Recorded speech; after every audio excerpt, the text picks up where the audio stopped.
अस्सलामुअलैकुम स्टूडेंट्स, मैं आपका केमिस्ट्री का टीचर वकील।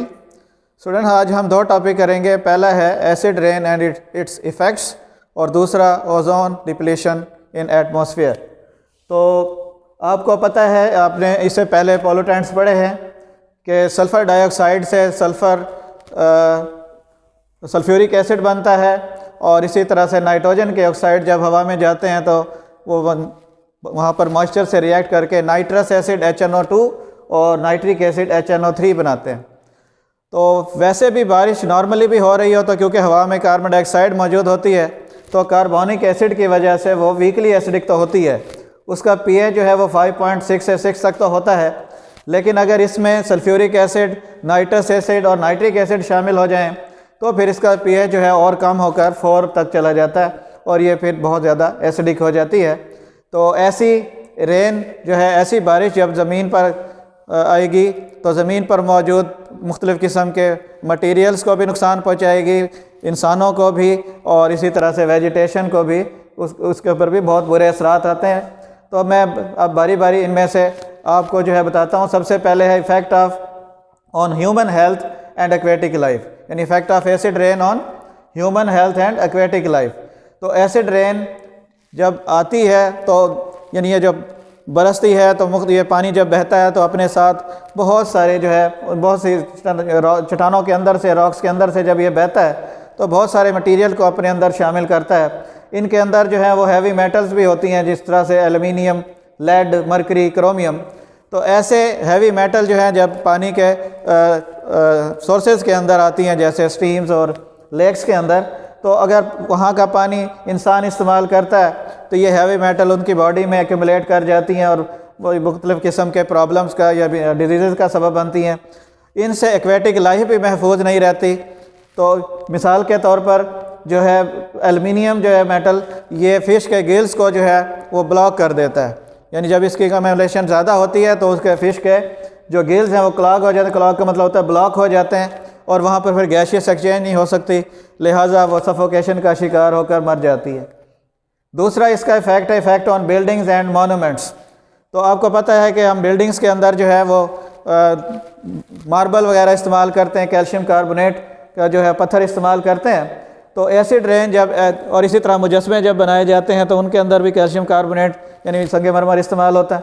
तो एसिड रेन जब ऐसे जो है बिल्डिंग्स या ऐसे मोनूमेंट्स के ऊपर गिरती है तो उसमें चूँकि वो एसिडिक होती है, लिहाजा वो इनके साथ रिएक्ट कर जाती है, तो इनकी अपीयरेंस को भी ख़राब करती है। वो उनके जो वो रफ़ हो जाती है और उनकी चमक दमक ख़त्म हो जाती है और उनके ऊपर गड़े पड़ना शुरू हो जाते हैं और वो कमज़ोर होकर टूटना शुरू कर देते हैं। इसकी एग्ज़ाम्पल आपने सुना होगा, ताजमहल जो है वो अब एसिड रेन्स की वजह से उसकी जो मार्बल है वो ख़राब हो रहा है। तीसरा जो है इसका इफ़ेक्ट, वो इफ़ेक्ट ऑन सॉइल है कि ज़ाहिर है बारिश फाइनली ज़मीन के ऊपर ही आती है और ज़मीन जब ऐसे पानी को जज़्ब कर लेती है तो उसका एसिडिटी बढ़ जाती है। तो एसिडिक सॉइल के अंदर जो है वो प्लांट्स अच्छी तरह से ग्रो नहीं कर पाते। इवन जो ओल्ड ट्रीज़ हैं उनकी जो ग्रोथ है वो भी रिटार्ड हो जाती है, यानी उनकी जड़ें जो हैं वो भी ख़राब होना शुरू हो जाती हैं, गलना शुरू हो जाती हैं और उनकी जो ग्रोथ है वो भी मुतासर होती है और वो खुश्क होकर मर जाते हैं। चौथा जो इनका इफ़ेक्ट है वो है effect on plants and trees. तो इसमें हम ये बताते हैं कि जब बारिश जो है पत्तों के ऊपर जब बरसती है तो पत्ते तो ये किसी पौधे के या प्लांट के जो हैं वो फूड फैक्ट्रीज़ होती हैं। तो अगर पत्तों पे एसिडिक रेन गिरेगी तो उसके पत्ते जल जाएंगे, वो झड़ जाएंगे, तो ऐसे में फिर वो खुराक बनाने की सलाहियत में कमी आएगी। तो ऐसा पौधा जो है और वो फिज़िकली कमज़ोर हो जाता है, तो वो फिर मौसमी हालात और मुख्तलिफ़ डिजीज़ जो हैं उस पर आसानी से अमल करती हैं और इस तरह से वो कमज़ोर हो जाता है और उसकी ग्रोथ जो है वो हैम्पर हो जाती है और मज़ीद जो है उसका नशो नुमा रुक जाती है, वो भी फिर खुश्क होकर जो है वो मर जाते हैं। तो इस तरह से ये टॉपिक तो कंप्लीट हुआ हमारा। अब मैं दूसरे टॉपिक की तरफ आता हूँ, ozone depletion and it's effects. तो आपको पता है कि ओजोन एलोट्रोपिक फॉर्म है ऑक्सीजन की, जिसमें 3 ऑक्सीजन एटम जो है वो मौजूद होते हैं। और आपने इससे पहले भी टॉपिक में पढ़ा है इसी चैप्टर के अंदर कि मिड स्ट्रेटोस्फीयर के अंदर ओजोन बनती है, जहाँ पर डायटोमिक और मोनोटॉमिक ऑक्सीजन का रिएक्शन होता है, ओजोन बनती है और इतनी ओजोन बनती है कि एक लेयर बना लेती है। तो वैसे तो ओजोन जो है वो हर जगह मौजूद है स्ट्रेटोस्फीयर के अंदर, लेकिन मिडल ऑफ द स्ट्रेटोस्फीयर के अंदर जो है ये मैक्सिमम मकदार में बनती है और एक लेयर बन जाती है। ये रीजन जो है ये ज़मीन से 25 से 30 किलोमीटर दूर होता है। तो ये इसमें क्वेश्चन भी बन जाता है, पहला तो ये कि हाउ ओजोन इज़ फॉर्म्ड, और दूसरा फिर ये बन जाता है कि where is ozone layer located in atmosphere. तो उसमें आप बताते हैं कि it is located 25 to 30 kilometres away from earth surface, और वहाँ पर जो है फिर इतनी ज़्यादा बनती है कि पूरी का जो है दुनिया को ये जो है इन्वेलप की शक्ल में गलाफ की तरह से इसने लपेटा हुआ है, और दुनिया को जो है वो सूरज से आने वाली हार्मफुल अल्ट्रा वायलेट रेज से इसने महफूज रखा हुआ है। ये इसका फिर अगला क्वेश्चन इसमें बनता है कि give beneficial effect of ozone on humans और अदर थिंग्स। तो उसमें फिर आप यही बताते हैं कि इसने जो है तमाम दुनिया को एक ग्लोब की तरह से गलाफ की तरह से लपेटा हुआ है, और इस तरह से हार्मफुल अल्ट्रा वायलेट रेज को डायरेक्ट ज़मीन पर नहीं आने देती, और इस तरह से हमें स्किन कैंसर और इस तरह के जो है वो ख़तरनाक उसके असरात से महफूज रखती है। उसके बाद आप इस पेज पलटें तो अगले सफ़े पर फिर वो बताता है कि अल्लाह ताला ने बहुत ही ज़बरदस्त निज़ाम बनाया है कि ओजोन की कंसंट्रेशन जो है वो नॉर्मल रहती है। आम हालात में जब तक मतलब इंडस्ट्रियलाइजेशन नहीं हुई थी तो उस वक्त तक ओजोन की कंसंट्रेशन जो है वो नॉर्मल रहती थी। वो इसकी वजह यह थी कि एक रिएक्शन के दौरान ओजोन की फार्मेशन हो रही है कि O2+O यानी वही मिड स्ट्रेटोस्फेयर के अंदर फार्मेशन ऑफ ओजोन भी हो रही है, साथ ही साथ उसकी अपर लेयर के अंदर जहाँ पर जो है वो अल्ट्रा वायलेट रेज शदीद किस्म की होती हैं वहाँ पर ये ब्रेक भी हो रही है। तो ये दोनों रिएक्शन जो है वो पूरे उसमें जो है इक्विलिब्रियम में चल रहे हैं कि जितनी ब्रेक होती है उतनी बन भी जाती है। तो इस तरह से जो है यहाँ पर ये क्वेश्चन जो है वो बन सकता है कि how ozone concentration is maintained in the atmosphere. उसके बाद जो है फिर अगला टॉपिक जो आता है वो इसके डिप्लीशन के बारे में आता है। तो डिप्लीशन का मतलब होता है कि ओजोन की तह का पतला हो जाना, थिन हो जाना। तो इसकी वजह जो है वो हम जो एयर कंडीशनर इस्तेमाल कर रहे हैं या जो है रेफ्रिजरेटर्स, इनके अंदर एक गैसेस इस्तेमाल होती हैं जिनको हम क्लोरोफ्लोरोकार्बन्स कहते हैं। ये गैसेस जो है ये समहाउ लीक हो जाती हैं और ये जो है आसानी से जो है वो यूँ कह लें कि ब्रेकेबल नहीं है। तो ये फिर हवा के दोष पर ऊपर चली जाती हैं कन्वेंशनल करंट के साथ, और जब ओजोन लेयर के करीब पहुंचती हैं तो ओजोन लेयर जो है आपको पता है अल्ट्रा वायलेट रेडिएशंस को एब्जॉर्ब करती है। तो high energy ultra violet radiations की मौजूदगी में फिर इनमें से जो है वो क्लोरीन का फ्री रेडिकल जो है वो निकलता है। यानी वैसे तो ये आसानी से डिकम्पोज नहीं होते, लेकिन वहाँ पर बहुत ज़्यादा हाई एनर्जी होने की वजह से ये क्लोरोफ्लोरोकार्बन CFCl3 जो है वो डिकम्पोज होता है, CFCl2 में कन्वर्ट हो जाता है, और इसमें से एक जो है क्लोरीन का फ्री रेडिकल वो निकलता है। तो उस फ्री रेडिकल के करीब उस वक्त ओजोन की लेयर ही होती है, तो वो ओजोन के साथ रिएक्ट कर जाता है और उसको ओजोन मॉलिक्यूल में कन्वर्ट कर देता है, और एक आर्जी एक टेम्परेरी कंपाउंड OCl हाइपोक्लोराइट जो है वो बनता है।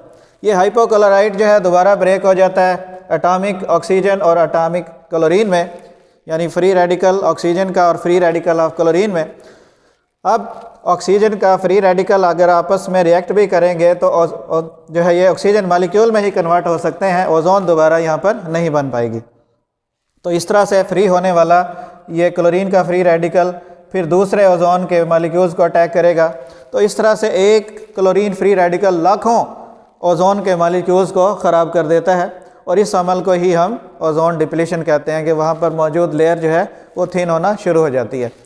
उसके बाद एक छोटा सा क्वेश्चन फिर बनता है व्हाट इज़ ओजोन होल। तो इसका जवाब है कि the reason where ozone layer depletes is called ozone hole, कि वो हिस्सा वो इलाका जहाँ पर ओजोन की लेयर जो है वो पतली हो चुकी है उसको ओजोन होल कहते हैं।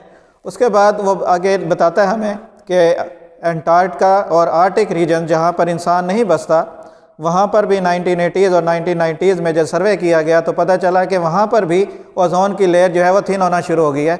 वो हमारी कारस्तानियों की वजह से वहाँ पर भी जो है ओजोन जो है वो बर्बाद होना शुरू हो चुकी है। इसके बाद जो नेक्स्ट टॉपिक है वो है इफ़ेक्ट्स ऑफ ओजोन डिप्लीशन, यानी ओजोन डिप्लीशन के बुरे असरात।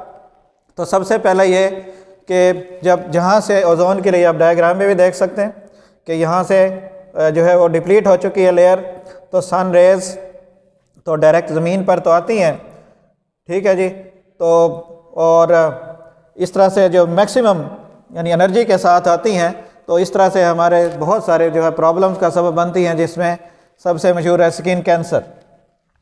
इसके अलावा ये बहुत सारी इन्फेक्शियस डिजीज़ का भी सबब बनती है, मिसाल के तौर पर मलेरिया। और तीसरी चीज़ ये है कि जैसे हमने पहले पढ़ा कि शदीद रेत जब आएंगी तो पौधों को ऊपर भी असर पड़ेगा, तो इस तरह से बहुत यानी जो पौधे मरना शुरू हो जाएंगे तो उनकी जो फूड चेन है तो वो डिस्टर्ब होगी, यानी कि बीच में से कुछ एनिमल्स जो है वो जानदार मरना शुरू हो जाएंगे। तो एक फूड चेन जो है वो एक सीरीज़ होती है जानदारों की, तो उसमें से कोई भी दरमियान से कोई ऑर्गेनिज़म गायब हो जाए तो फूड चेन बुरी तरह से मुतासर होती है, तो फूड चेन के ऊपर भी असर पड़ता है। और चौथा जो पॉइंट है वो बहुत ही अलार्मिंग है, जिसमें वो बता रहा है कि ओजोन की डिप्लीशन की वजह से जो वेदर के अंदर जो तब्दीली आती है वो बड़ी ख़तरनाक हो सकती है। और वो बता रहा है कि आने वाले जो वक्त है उसके अंदर जो है वो कुछ इलाकों में जो है वेदर क्लाइमेटिक इंड्यूस्ड माइग्रेशन भी हो सकती है। उसमें उसने कहा कि एशिया और पैसिफिक के रीजन्स इससे बहुत ज़्यादा जो है वेदर चेंजेस से मुतासर हो सकते हैं आने वाले वक्तों में, और यहाँ के लोग वेदर चेंजेस से तंग आकर जो है वो दूसरे इलाकों की तरफ शिफ्ट हो रहे होंगे। तो ये ऐसा हो सकता है अगर इसी तरह से हालात चलते रहे। तो इस तरह से स्टूडेंट हमारा टॉपिक कंप्लीट हुआ। उम्मीद है आपको क्लियर हो गया होगा। मज़ीद कोई क्वेश्चन करना है तो व्हाट्सएप ग्रुप में आप कॉल कर सकते हैं। Thank you. अल्लाह हाफ़िज़।